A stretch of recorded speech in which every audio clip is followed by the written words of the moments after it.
Hello, Libra friends. I'm Annie Botticelli, and welcome to my Libra August 2023 Astrology Horoscope Forecast. This is for you if Libra is your sun sign, your moon sign, your rising sign, or any other Libra placement that you're listening for. What I'm going to talk about here is part of your astrological picture.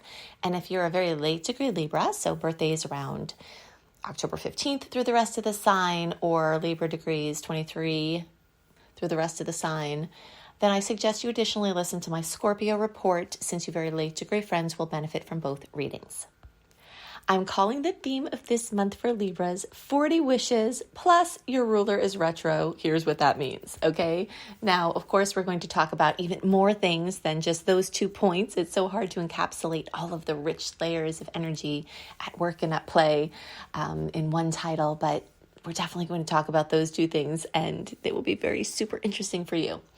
Let's see where I want to start. Okay, so let's talk about, we're weaving a storyline, and each letter in each word is a layer of the astrological weather or the astrological experience for August, okay? So I'm going to give this to you layer by layer to help you understand each on their own and then kind of weave it together to show you the bigger picture. We're going to talk about some general transits first that are important for laying the groundwork, and then we're just going to keep building and going deeper into a Libra-specific experience.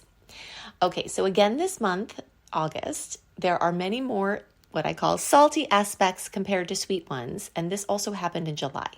Okay, so it's not, we've definitely had months where we've had more salty aspects than we have this month. Salty meaning the planets aren't getting along, they're not agreeing, they're little road bumps. But the ratio is a little off this month, okay?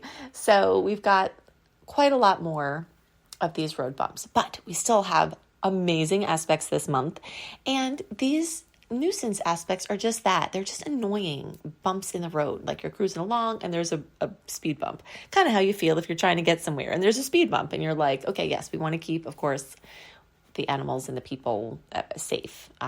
So I'm not downing speed bumps. I'm just speaking to the experience that we have when we're driving over them.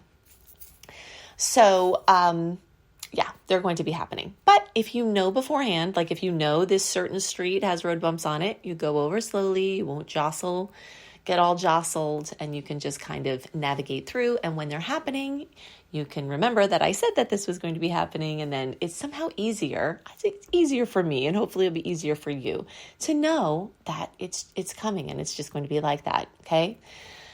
So the second thing that is exciting is that we still have a break from eclipse season, and this is especially important for Libras because not only in April and May did we have the continuation, the second to last major chapter of the Taurus-Scorpio eclipse cycle, very much about my stuff, our stuff, the reshuffling around of things, which has been in a tough angle for Libras since the end of 2021. We also started with that black moon eclipse in Aries in April. We started the Aries-Libra eclipse cycle. Okay, so now we're entering a couple of years of radical, okay, I'm going to say it 3 times, change for Libras.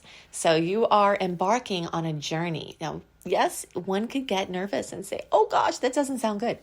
And certainly there will be things along the path that are not your favorite or not the things that you would choose. However, the universe is getting you on track for your highest expression, and anything that is removed from your life is going to be replaced.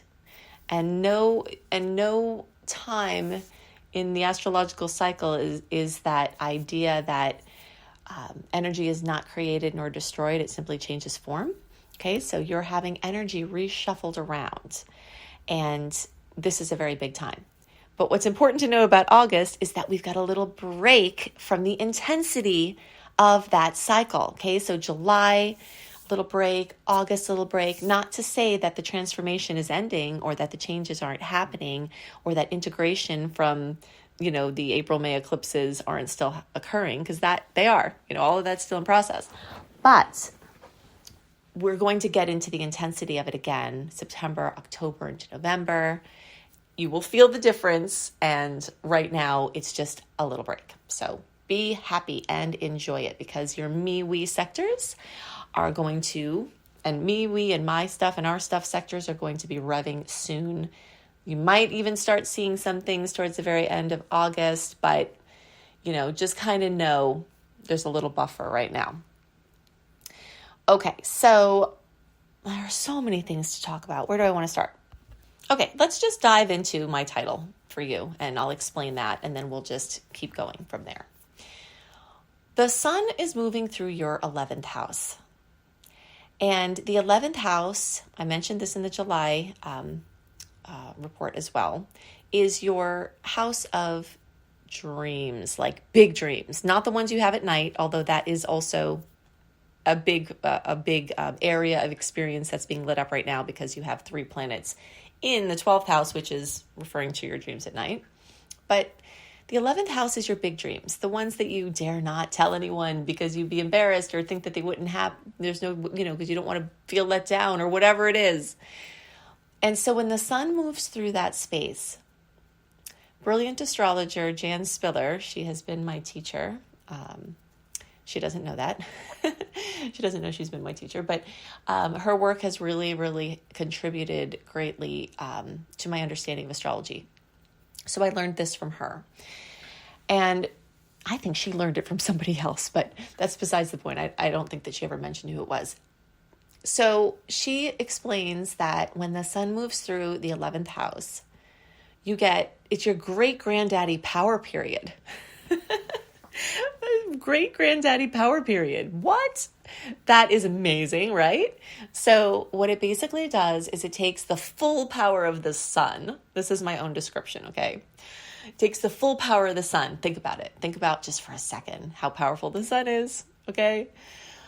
And it shines it all into the energy of your big dreams. Wow, that is so exciting.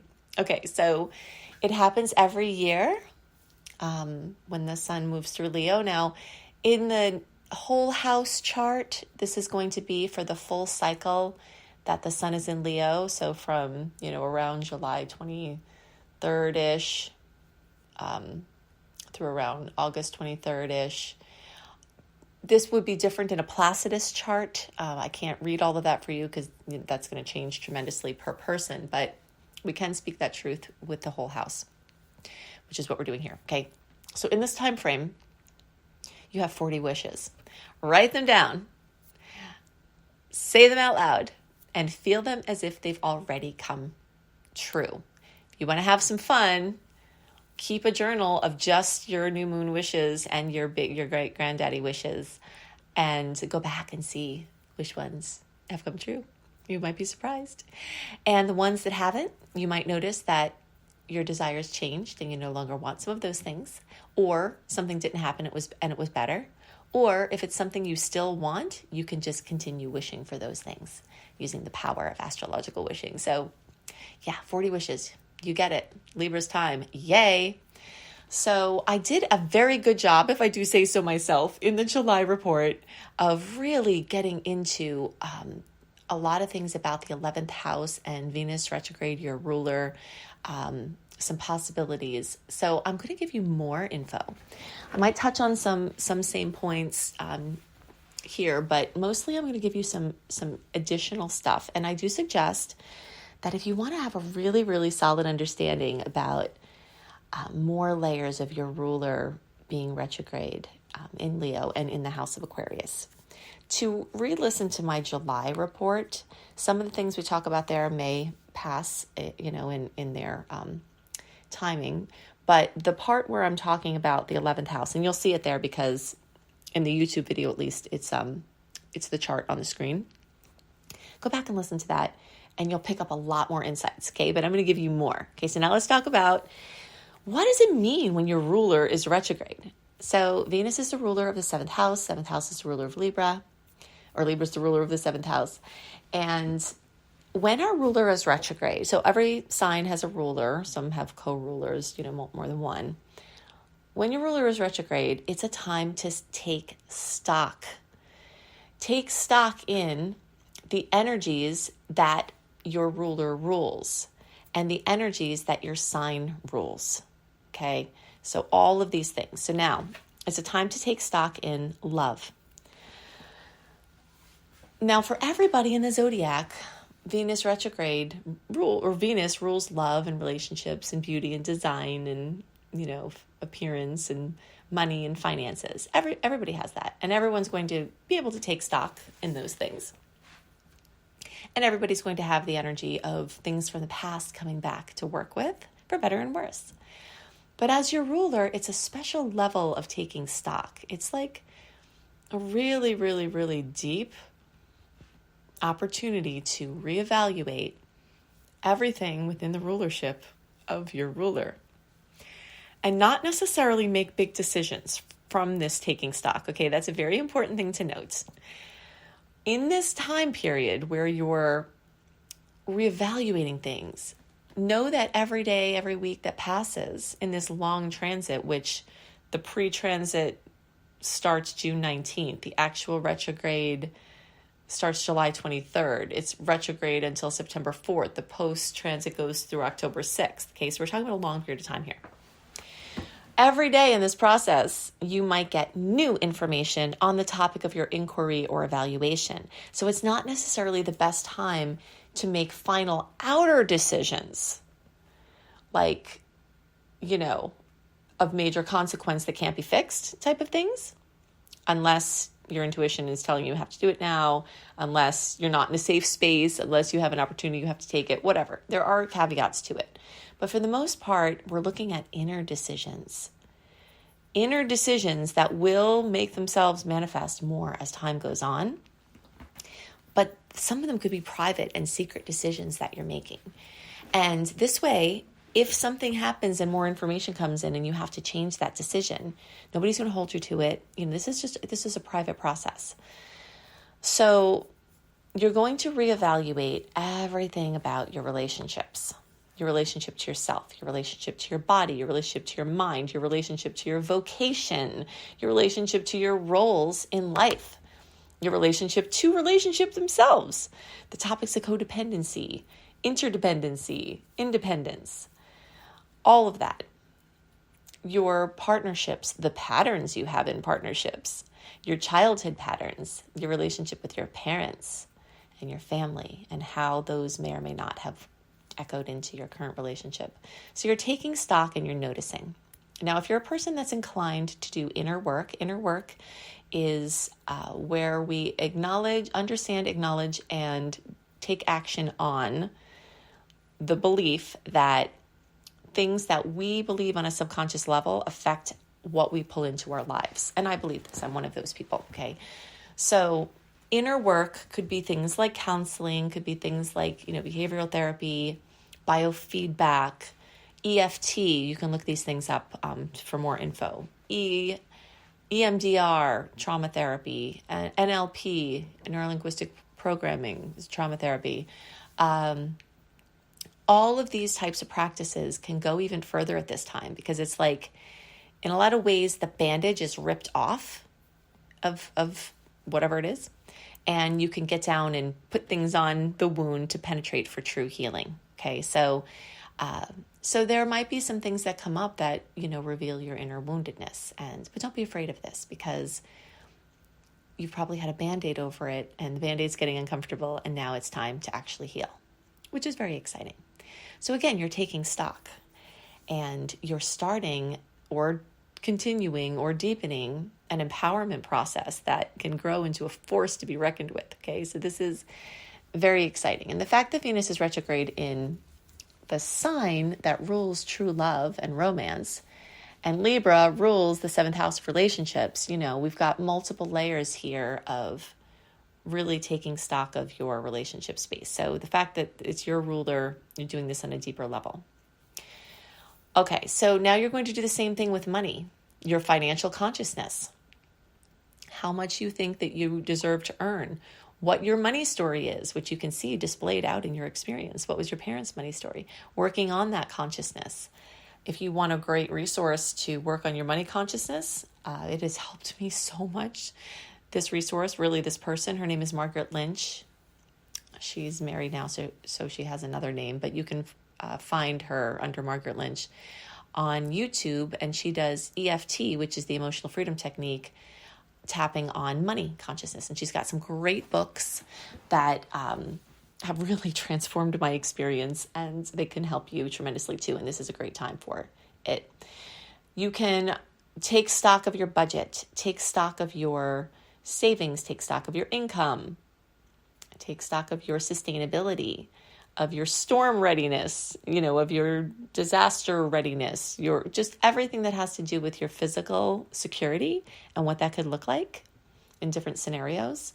All of these things are what it means to really have your ruler retrograde as a Libra. Then we have your appearance. Now, remember the idea that going back to the past is more helpful. So like going back to someone who used to cut your hair, going back to a hairstyle that you had before that worked, going back to anything that you did before when you were feeling really good and felt like you looked really great. This is like a going back process. And I have a lot of things to know about Venus retrograde. I'm going to have a shorts series up, so you can watch my YouTube channel for that. You can look for Annie Botticelli, or actually you can just look in the notes underneath this video or podcast, and I have all of these Venus retrograde things linked. But it's basically focusing on design, your house, your environment, your Zen, your sacred space, your Zen garden. That is your experience outside of yourself, your home, your office, your car. All of this, you're taking stock. Now, when I say you can't make major life-changing decisions, and I didn't even say you can't make those. I just said just be careful because you might not have all the information. You can and very likely will, and it's good to, make small decisions that have the chance for a high outcome with little or no risk. Those are the things you want to do. Little tweaks, straightening things up, painting a wall, getting an affordable piece of furniture. Also, Venus retrograde, you can get smoking deals on fabulous things. So, taking stock in your environment and really tuning into, are you surrounding yourself by the things that you want to be your future? And how can you start doing that more? Okay, so we're going to spend a little more time on Venus retrograde and talk about some things specific to where it's retrograde. And then we'll talk about some other things as well. So the 11th house rules friendships, social contacts, groups, medias, groups, teams, large organizations, humanitarian efforts, community and community-based projects, internet, technology, inventions, innovation. So when any transits are occurring, and we have 3, we've got Lilith is there, the sun is there, Venus retrograde is there. All of this energy is really brought up. And there's a sizzling, fiery, creative, expressive energy because of the Leo. So you might find new zest returning or old zest returning to these areas of life. And money and income and great ideas or connections are likely to come from friends or the groups or the organizations or the communities or networking. So, any way that these individual areas of rulership can blend together are going to be what gives you the potentials. Many people will renegotiate their connection to social media. Maybe take a break, or if you've been on a break, you might come back. And I've put together a nice list of questions to ask during Venus retrograde through Aquarius, and that's what I'm going to get into now. Okay, so when we ask ourselves questions, by the way, we create our lives by the questions we ask ourselves. That's why this topic of the questions that you ask yourself is something that I like to talk about a lot, because a lot of times we're asking things like, how am I going to get by? How am I going to pay this bill? How am I going to do that? And, we have to ask practical questions like that. But if we get stuck in only asking those questions, then our subconscious mind thinks we want to be asking those questions, and we perpetuate having to ask them. So I'm going to just give you some other questions to busy your mind with in addition to whatever else you're working with. What am I looking for from social connections? So deep questions like that. Are my social groups serving the person I've evolved into? How do I reconnect with my tribe? Those are really nice questions to ask. Am I supported or limited by my friends, social connections, community interactions, etc.? How can I most support my friends and communities? Am I maximizing social connections, internet-based devices, projects to serve my mission? Okay, maybe you need to be more involved with technology. Maybe you're too involved with devices. Are my efforts benefiting the greater good? What ways can I make a contribution with my creative gifts to a bigger group? Do I have ideas that can help me make money or help people? Can I help others to financially support humanitarian efforts? Does my relationship with technology and or social media need to be reevaluated? Okay, so we talked about that. How can I do this in a way that lets me try on different relationships without closing any doors? This is really key, okay? The whole premise of the retrograde is that we want to really try to try things on without being locked into something permanent because of the nature of the transit is shorter term. So if you can play with it without being locked in and without closing doors, that's the way. Am I addicted to social media? Is social media or using my devices gotten to an unserving excess? And what is the privacy or security of these connections?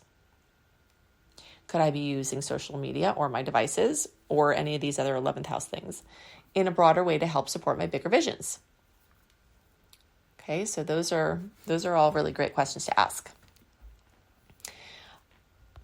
Okay, a couple of other points, and then we're going to move on to other topics for this month.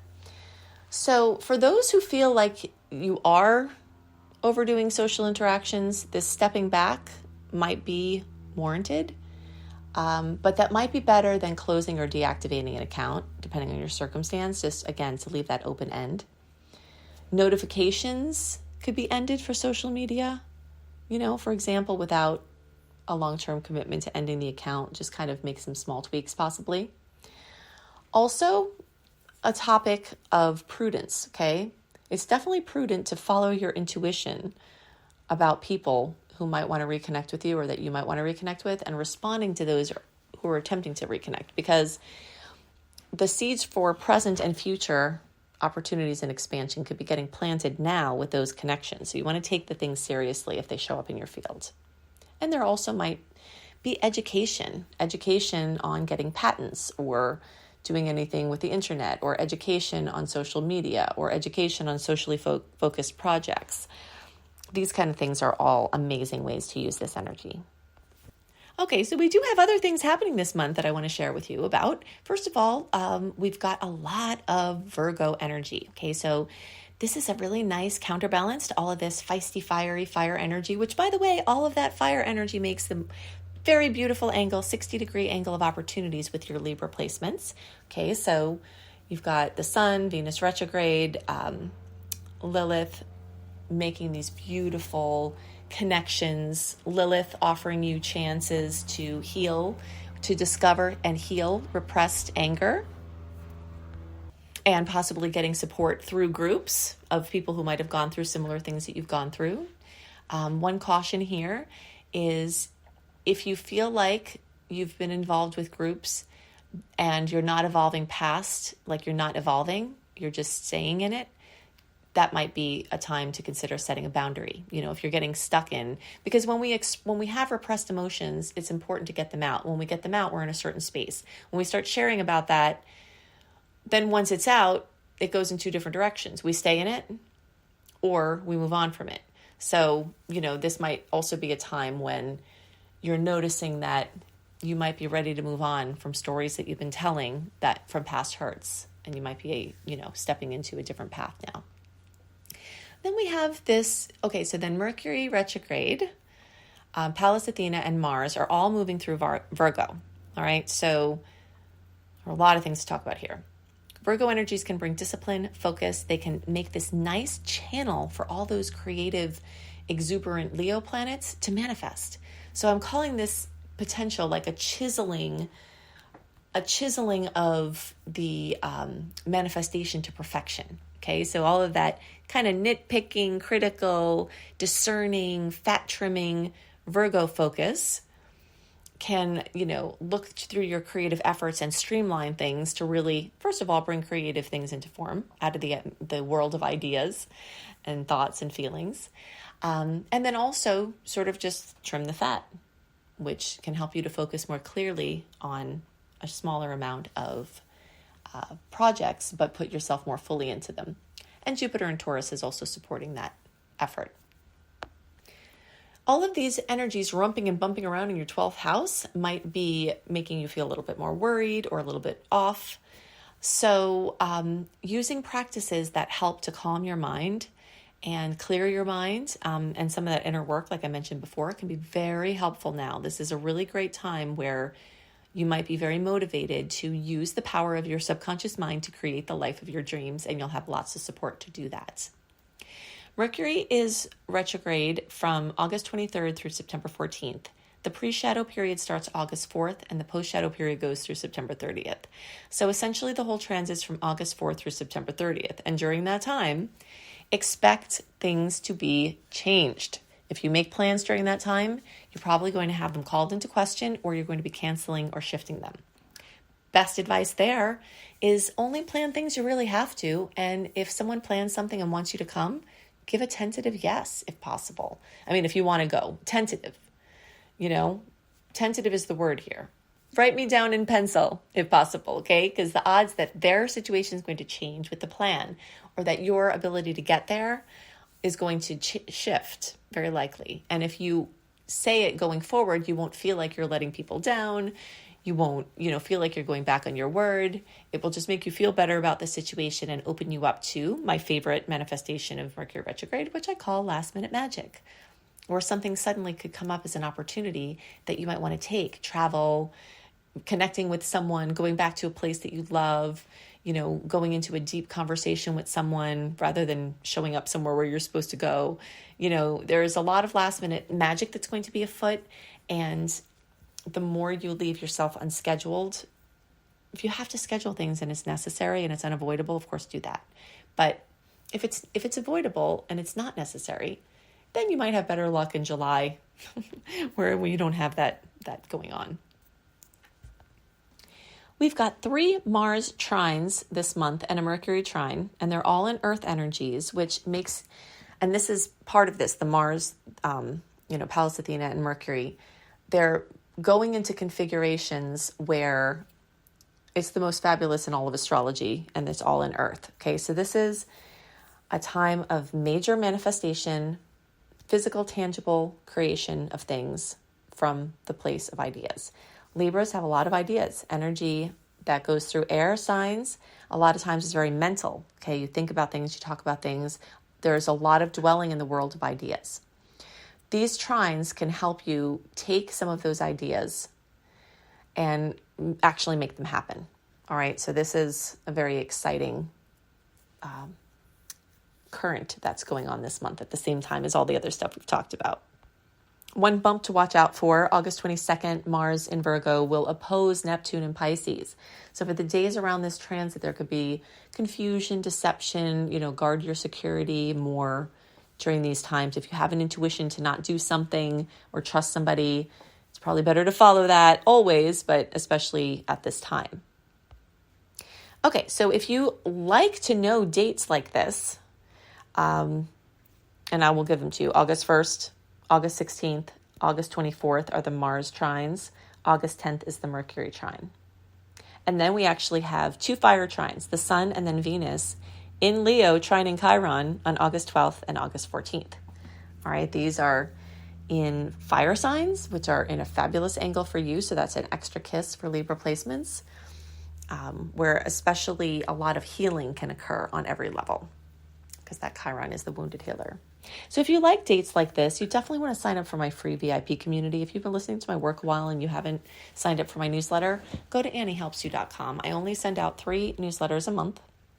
They're all chock full of ways that you can make the most of the energies at the time, informing you about planetary transits, links to blogs that I or my team have written to support using the energies of this time.